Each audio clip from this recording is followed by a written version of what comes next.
Imagine this, a family on vacation, soaking up the sun in a beautiful resort. The parents are enjoying a meal with friends, just a short walk away from their apartment, where their 3 young children are sleeping soundly. They check on them regularly, but on one of these checks, the world stops. Their eldest daughter, just 3 years old, is gone. This isn't the plot of a movie. This is the real-life nightmare that began for the McCann family on May 3, 2007. The disappearance of Madeleine McCann from the Praia da Luz resort in Portugal sparked one of the most intense and widely publicized missing person cases in modern history. The story captured the world's attention, and Madeleine's face, with her distinctive right eye, became instantly recognizable across the globe. That evening, Kate and Gary McCann were dining with friends at a tapas restaurant about 55 meters away from their ground-floor holiday apartment. 5A, the group, who became known as the Tapas 7, had a system. They took turns checking on their respective children throughout the evening.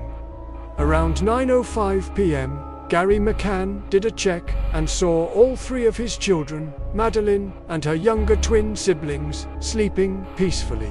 But when Kate McCann went to check at 10 p.m., she discovered the unthinkable.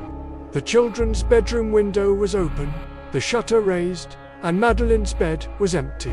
The twins were still there, but Madeleine was gone. Panic set in immediately.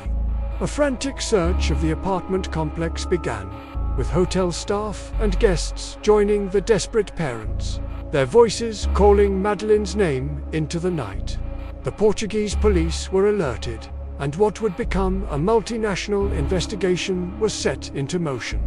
The initial hours and days of the investigation were chaotic. The border police weren't notified for several hours, and the crime scene itself wasn't properly secured, potentially leading to the contamination or loss of crucial evidence. The local police, the Polícia Judiciária, were faced with immense pressure.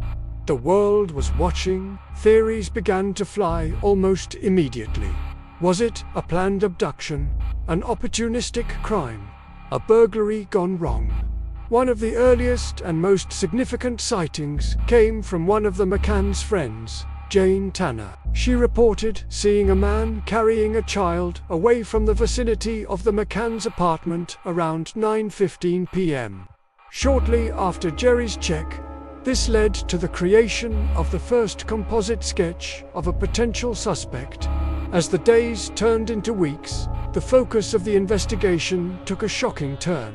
The Portuguese police, struggling to find a breakthrough, began to look closer to home. In September 2007, 4 months after Madeleine vanished, Kate and Gary McCann were named as official suspects, or arguidos, in their own daughter's disappearance. This development sent shockwaves through the media.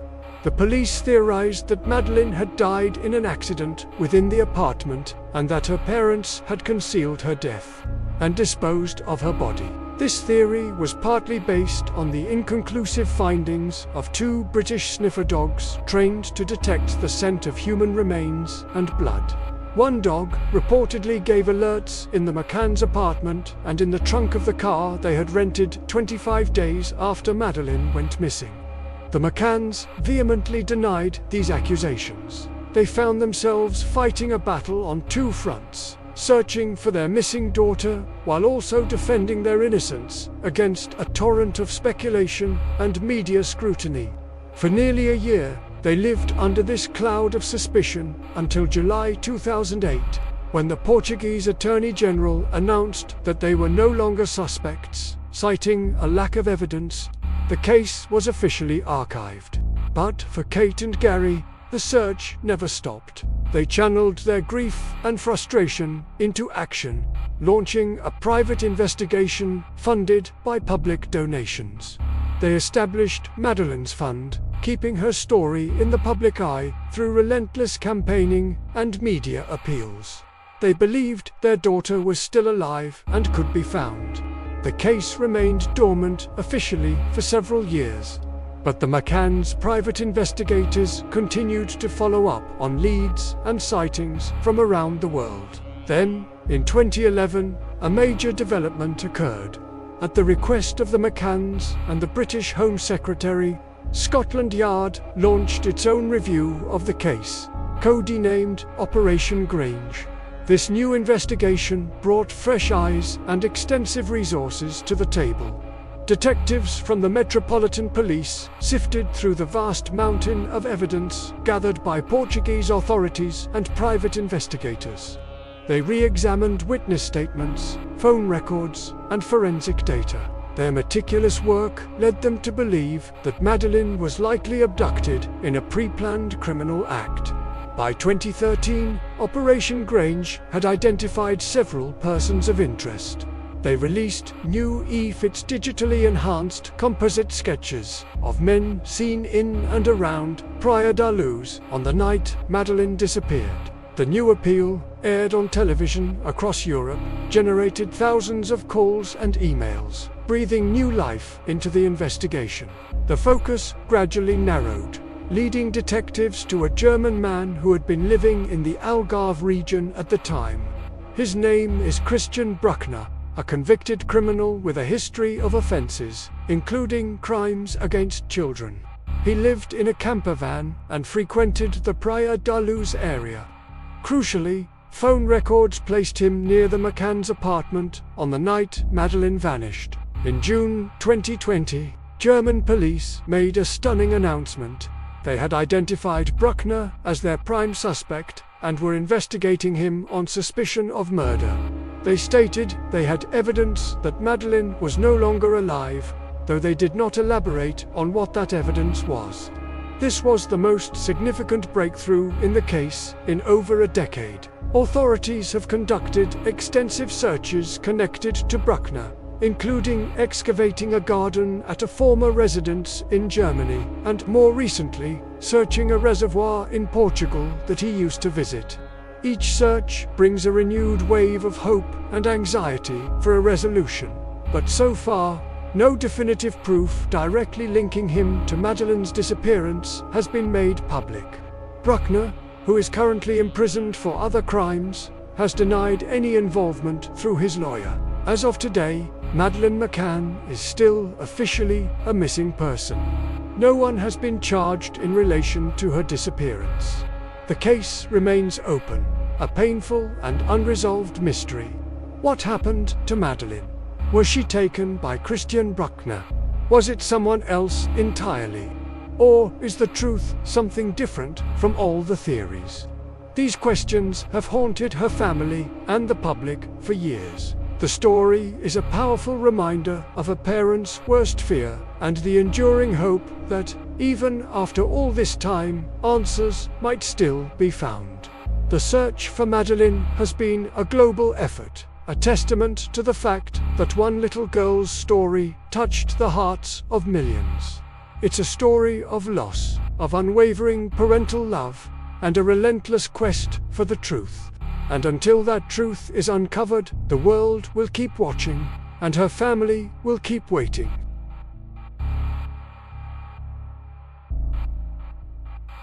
February 9, 2004. A snowy night on a winding road in rural New Hampshire. A young woman, Maura Murray, crashes her car. A local resident stops and offers help, but she refuses, saying she's already called for assistance. But she hadn't. By the time police arrive just minutes later, Maura is gone. Vanished into the cold night air, leaving behind a car, her belongings, and a mystery that has baffled investigators and haunted the public for 2 decades. What happened to Maura Murray? To understand this puzzle, we have to go back and look at Maura herself. She was a 21-year-old nursing student at the University of Massachusetts, Amherst. A star athlete, a bright and promising young woman. By all accounts, she was loved by her family and friends. But in the days leading up to her disappearance, her life seemed to be unraveling in a series of strange and troubling events. Just a few days before she vanished, Maura was involved in a minor car accident. damaging her father's new vehicle. The emotional toll of this seemed significant. Then, 2 nights before she disappeared, she was working her campus security job. After her shift, she attended a dorm party. In the early hours of the morning, she was escorted back to her dorm by a friend, visibly upset. The exact cause of her distress that night remains a mystery. The following day, a Monday, was the day she disappeared. She packed a bag, withdrew almost all the money from her bank account, and emailed her professors and work supervisor, telling them she was taking a week off due to a death in the family. This was a lie. There was no death in her family. Her family had no idea she was planning to leave.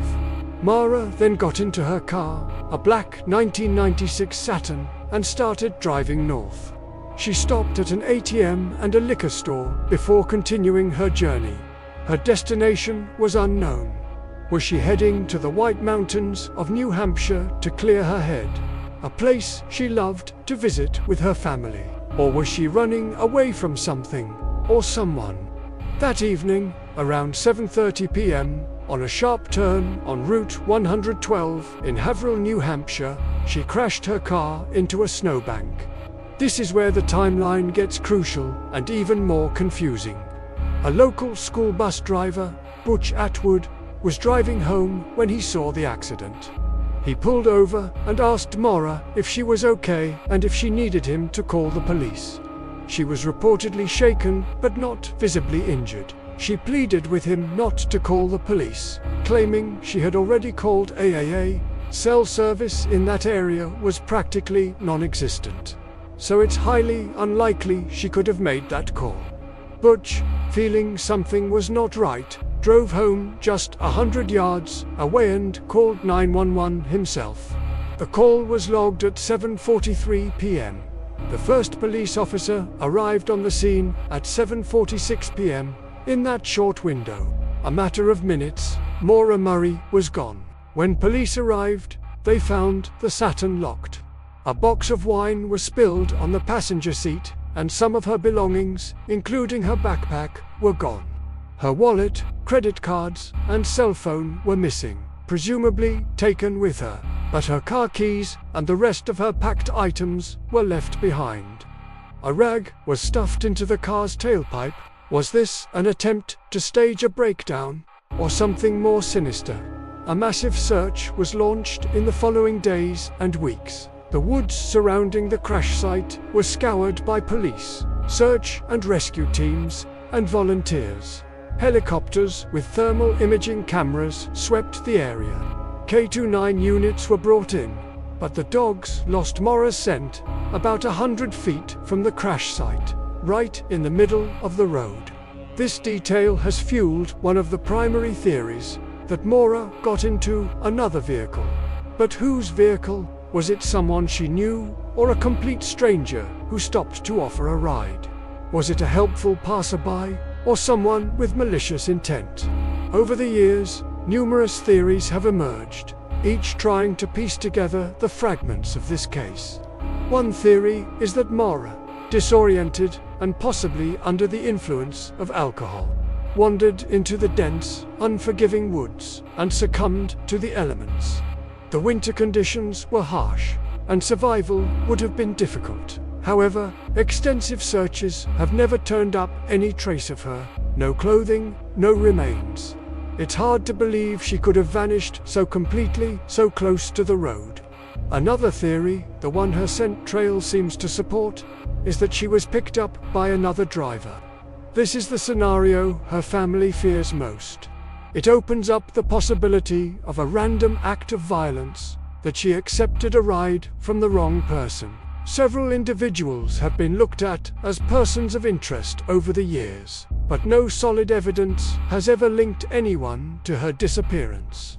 There have been reported sightings, strange tips, and even a mysterious man who allegedly gave her family a rusty knife, but none of these leads have panned out. Then there's the more complex theory that Maura wanted to disappear, that the events leading up to her drive-the-car accident, the strange emotional breakdown, The lies to her professors were all part of a plan to start a new life. Some speculate she may have had a secret, perhaps an unplanned pregnancy or a hidden relationship that she was desperate to escape from. Could she have orchestrated a new identity with the help of a secret accomplice? While this seems like something out of a movie, her packed bag and the money she withdrew lend some credibility to this idea. Yet, it's been 2 decades. For someone to stay completely off the grid, with no contact with anyone from her past, is incredibly difficult. Her father, Fred Murray, has never given up hope and has tirelessly pursued every possible lead, convinced that his daughter would not have vanished voluntarily. The case has also been a focal point for the online true crime community. Armchair detectives have dissected every detail, from the items in her car to her last known internet searches. They've dug up old police reports, interviewed witnesses, and even conducted their own searches. This has kept Maura's story in the public eye, but it has also created a storm of misinformation and conflicting theories, sometimes hindering the official investigation and causing pain for the family. In recent years, there have been glimmers of hope.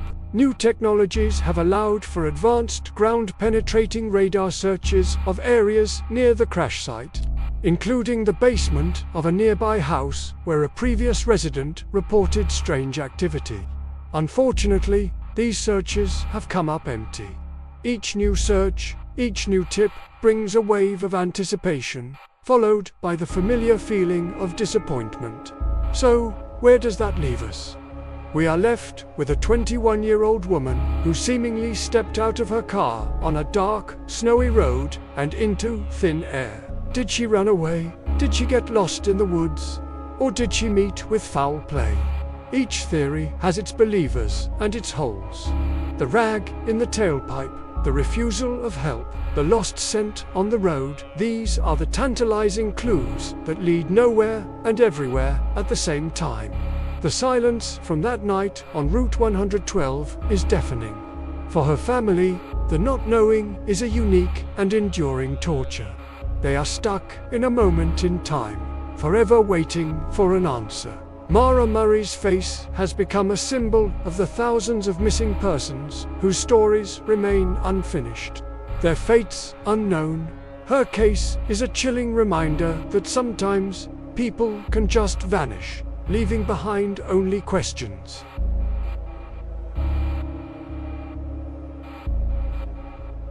The story of Susan Powell is one of the most haunting and tragic cases in recent memory. It begins in West Valley City, Utah, in December 2009. Susan, a 28-year-old mother of 2 young boys, Charlie and Braden, suddenly vanishes. Her husband, Josh Powell, becomes the primary person of interest, but his story is bizarre from the very start. On the night Susan disappeared, Josh claimed he took their sons, then aged 4 and 2, on a spontaneous, late-night camping trip in the middle of a Utah winter during a blizzard. He said he left Susan at home. He didn't report her missing. Instead, it was family and a concerned daycare provider who raised the alarm when Susan didn't drop off the boys the next morning. When police finally made contact with Josh, his behavior was strange and uncooperative. He seemed oddly calm, almost indifferent to his wife's disappearance. The initial search for Susan was massive. Volunteers and law enforcement scoured the Utah desert, focusing on the remote area where Josh claimed he went camping. But they found nothing. No campsite, no fire pit, no sign that anyone had been there. Josh's story just didn't add up. Why take 2 toddlers camping in a snowstorm in the middle of the night? Investigators were immediately suspicious. As the investigation deepened, a disturbing picture of the Powell marriage began to emerge. Friends and family, particularly Susan's parents, Chuck and Judy Cox, described Josh as controlling and emotionally manipulative. Susan had documented his troubling behavior in journals and had even made a secret will, expressing her fear that if anything happened to her, it wouldn't be an accident and that Josh should not be trusted. She wrote, "If I die, it may not be an accident." This was a chilling premonition of the tragedy to come. Josh's actions after Susan's disappearance only fueled suspicion. He showed little interest in helping find his wife. Instead, he seemed focused on controlling the narrative, hiring a lawyer, and refusing to speak with police without one. He moved with the boys to his father's house in Puyallup, Washington. His father, Stephen Powell, was an equally strange and disturbing figure. Police would later uncover a shocking obsession Stephen had with Susan, finding thousands of photos and videos he had secretly taken of her. The investigation into Josh stalled. Despite being the only person of interest, there was not enough direct evidence to arrest him for Susan's disappearance. The police had a strong circumstantial case, but they couldn't locate Susan's body. The case grew cold, but the fight for Susan's memory and for the safety of her children was far from over. The custody of Charlie and Braden became a heated battle. Susan's parents, the Coxes, fought tirelessly to gain custody, believing the boys were not safe with their father. The court eventually agreed, and in a major turning point, granted temporary custody to Chuck and Judy. Josh was allowed only supervised visits with his sons. This decision seemed to push him over the edge.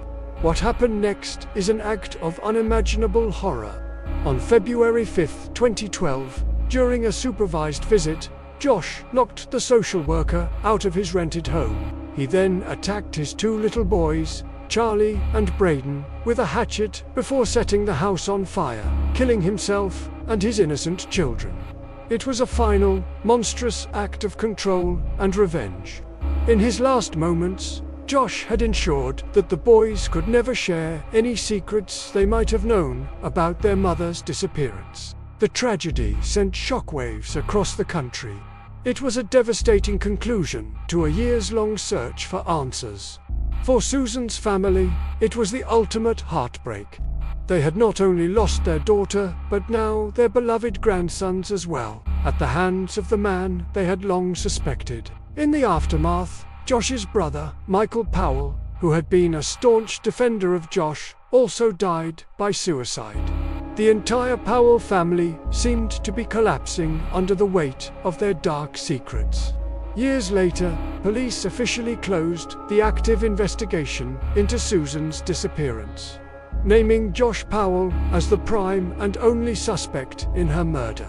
They believe he killed her and disposed of her body, though her remains have never been found.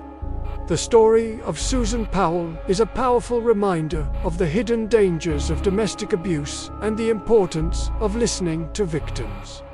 Susan tried to warn people. She left a trail of clues, a paper trail of fear, hoping someone would protect her. Her story is a call to action for all of us to be more vigilant, to support those who are trapped in controlling relationships, and to believe them when they say they are afraid. Even today, the search for Susan continues in a different way. Her family and a community of supporters hold on to the hope that one day she will be found, so she can finally be laid to rest with the dignity she deserves. Her legacy lives on through the efforts of her family to raise awareness about domestic violence and to help other families in crisis. We may never know the full, detailed truth of what happened on that cold December night, but we will never forget Susan Powell and her two beautiful boys, Charlie and Braden.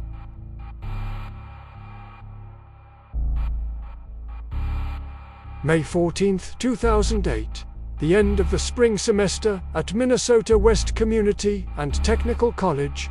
19-year-old Brandon Swanson was out celebrating with friends at a couple of parties in the nearby towns of Lind and Canby. Just a typical end-of-school celebration.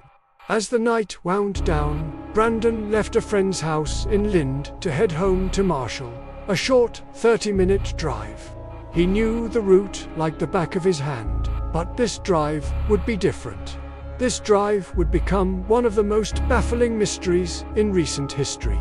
Shortly before 2 a.m., Brandon called his parents, Annette and Brian. He told them he'd driven his car, a green Chevy Lumina, into a ditch. He wasn't hurt, but he was stuck. He told them he thought he was somewhere near Lind. His parents immediately got in their car and drove out to find him, keeping him on the phone. They drove up and down the roads around Lind, flashing their lights, honking their horn, but they couldn't see him, and he couldn't see them. Frustration mounted. Brandon insisted he was on a gravel road just outside of Lind. His parents were there, but he was nowhere to be found. After about 30 minutes of searching with no success, Brandon had an idea. He told his dad, "Okay, I'm just going to walk towards some lights I see. I think it's Lind." He hung up, planning to walk to what he thought was the nearby town. His dad, Brian, stayed on the line with him. This is where the story takes a turn that has puzzled investigators for over a decade. Brandon was on the phone with his dad, describing his surroundings as he walked. He mentioned walking along a gravel road, passing fences, and hearing water nearby. He was walking, talking, trying to navigate by the distant lights. For 47 minutes, his father listened to the sounds of his son's journey through the dark Minnesota countryside. Then, at 2:27 a.m., in the middle of their conversation, Brandon suddenly yelled, "Oh, *T," and the line went dead, just like that. Silence. His father tried calling back, again and again. No answer. Every call went straight to voicemail. That single, abrupt curse was the last thing anyone has ever heard from Brandon Swanson. His frantic parents continued their search, now filled with a terrifying new urgency. They called the police for help. But initially, since Brandon was legally an adult, there was a delay. As the sun rose, the true, horrifying reality of the situation began to set in. Brandon was gone. The search began in earnest. Police pinged Brandon's cell phone. The signal wasn't coming from near Lind, where Brandon thought he was. It was coming from an area 25 miles away, near the town of Porter. Following the cell phone data, searchers discovered Brandon's car abandoned in a ditch off a gravel road, just as he had described. But it was far from where he, or his parents, thought it was. The car was stuck on the edge of a steep incline, high-centered, but not severely damaged. It looked like a simple case of misjudging the road in the dark. But why was Brandon so disoriented? Why did he believe he was 25 miles away from his actual location? Theories suggest that he might have taken a back road to avoid police after the party, gotten lost in the maze of identical-looking farm roads, and become completely turned around. With the car found, the search for Brandon himself intensified. The focus shifted to the area around the abandoned vehicle. This is farm country, a patchwork of fields, dense woods, and waterways, including the Yellow Medicine River. The terrain is rough and difficult to search. Hundreds of volunteers joined law enforcement. They used search dogs, helicopters with thermal imaging, and sonar for the river. The search dogs were key. Multiple canine units independently traced a scent trail from Brandon's car. The trail followed a path for 3 miles, leading them through fields and along a gravel road consistent with Brandon's phone call. The dogs followed this trail all the way to the bank of the Yellow Medicine River, and there, on the edge of the water, the trail went cold. It simply stopped. Did Brandon fall into the river? This became the primary theory. The Yellow Medicine River can have strong currents, especially in the spring after snowmelt and rain. It was dark. He was on the phone, perhaps not paying full attention to his footing. A slip, a fall into the cold, fast-moving water, it would have been disorienting and incredibly dangerous. The sudden *T could have been his last realization as he stumbled into the river. Searches of the river were extensive. They dragged the river, used sonar, and had divers explore the murky depths for months, and then for years. But they found nothing. No clothing, no shoes, no sign of Brandon at all. For his body to have been carried away without leaving a single trace is possible, but it adds another layer of uncertainty to the puzzle. If he didn't fall into the river, what happened? The possibilities are endless and deeply unsettling. Could he have encountered someone on that dark country road? It's unlikely, given the remote location and the time of night, but not impossible. The scent trail ending at the river could mean he was picked up in a vehicle at that spot. But who would be there? And why? Another theory is that Brandon, trying to avoid the river or find a crossing, walked further into the surrounding farmland and succumbed to the elements. He was only wearing a light jacket. Temperatures that night dropped into the low 40s Fahrenheit, or about 5 degrees Celsius. Hypothermia could have set in, causing confusion and leading him to find shelter in an abandoned structure or a remote, hidden spot where he remains undiscovered. Searchers combed countless old farmsteads and outbuildings, but again found nothing.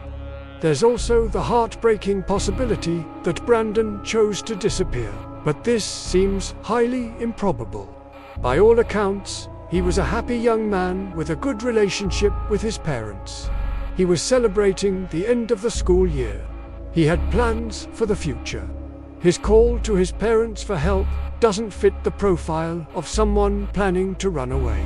Why call for a ride if you intend to vanish? For years, the Swanson family has lived with this unbearable ambiguity. They never stopped searching. Their tireless efforts led to the passage of Brandon S. Law in Minnesota in 2009. This law requires police to begin an investigation into a missing person immediately, regardless of their age, removing the waiting period that delayed the initial search for their son. It's a powerful legacy, born from tragedy, that has helped countless other families. But for them, the central question remains: what happened in those final seconds of that 47-minute phone call? What caused Brandon Swanson to cry out and then disappear from the face of the earth? The fields and rivers of Yellow Medicine County hold their secrets close. The abandoned car, the scent trail that ends abruptly, and a final, panicked curse are all that's left of a young man who was just trying to get home. The case remains open, a chilling reminder of how quickly a person can vanish into the night.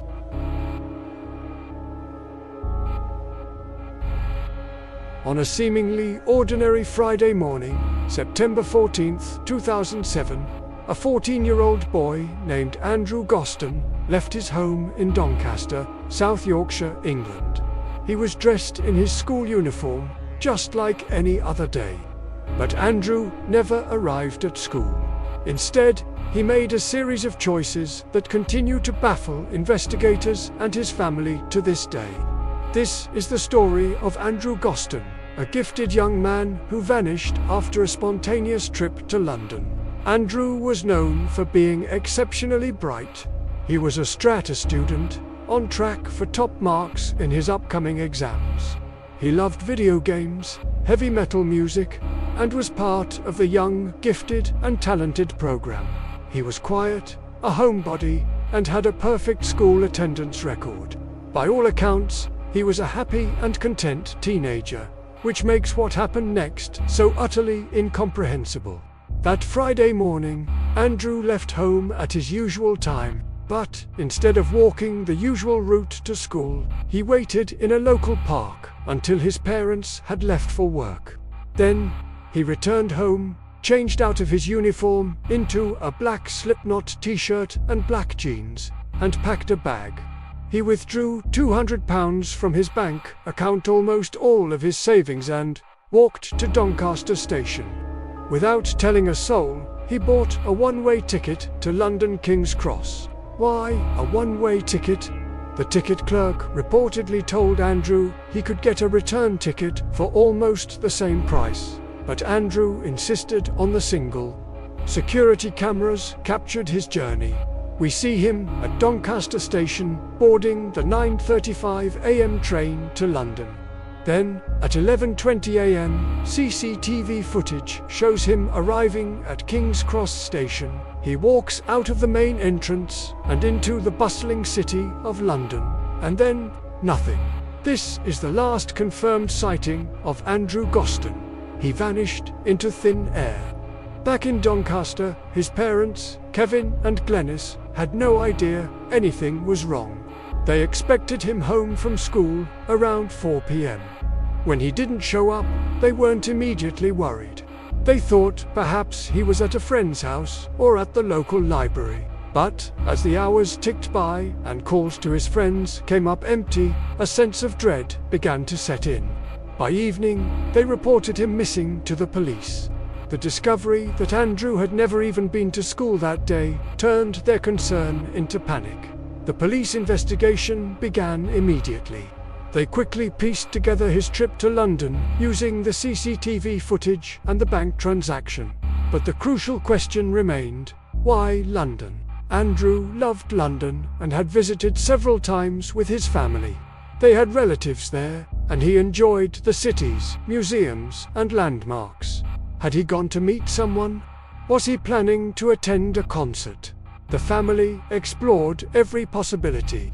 Andrew was a big music fan.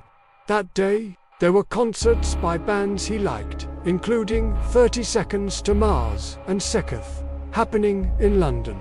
Police investigated, but no evidence placed him at any of these venues. Another theory was that he was going to the Royal Albert Hall for the proms, as he was a fan of classical music as well. Again, no leads. His family members in London were contacted, but none had seen or heard from him. It seemed Andrew had no specific plan, or if he did, he kept it entirely to himself. One of the most puzzling aspects of Andrew's disappearance is what he did not take with him. He left behind his school uniform, neatly folded on a chair. His passport was at home. He also left his PlayStation portable charger. He loved his PSP, and it seems illogical that he would take the console on a trip without its charger if he intended to be gone for long. He also left behind around £100 in cash in his bedroom.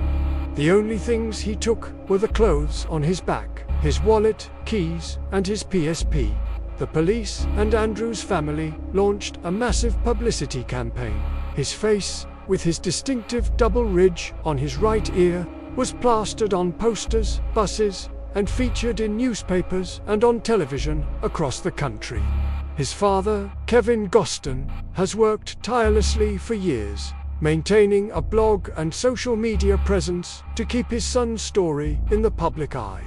The family has never given up hope of finding out what happened to Andrew. Over the years, there have been numerous reported sightings, but none have ever been confirmed. Each potential lead brought a surge of hope, followed by the familiar ache of disappointment.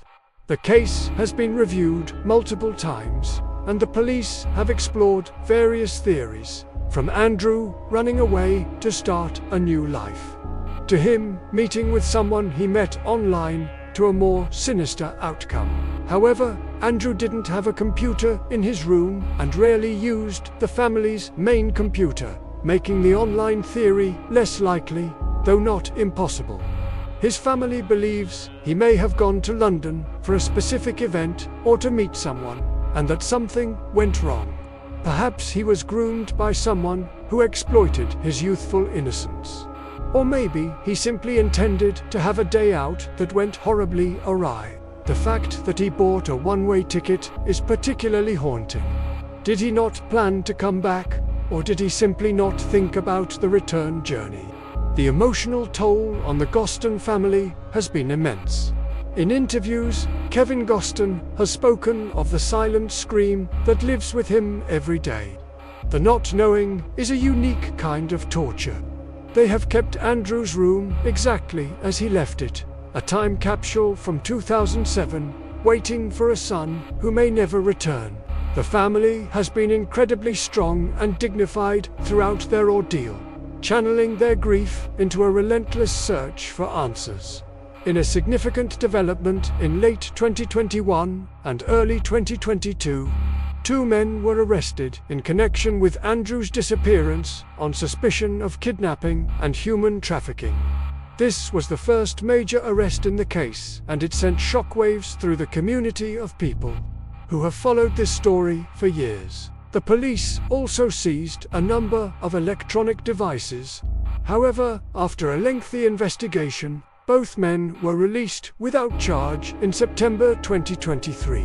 While this news was deeply disappointing for the family and the public, it meant the search for answers had to continue. Andrew Gosden would be in his early 30s today. What does he look like now? Does he remember his family in Doncaster? Is he even alive? These are the questions that have haunted his loved ones and the public for over a decade and a half. Age progression photos have been released, showing what Andrew might look like as an adult, in the hope that someone might recognize him. The case of Andrew Gosden is a powerful reminder of how a person can simply vanish, even in a city saturated with cameras. It's a story of a family's enduring love and a mystery that has captivated and saddened a nation. It highlights the importance of communication and being aware of the subtle signs of distress that might be missed. Andrew showed no obvious signs of being unhappy. Yet he made a decision that changed the course of his life and his family's forever.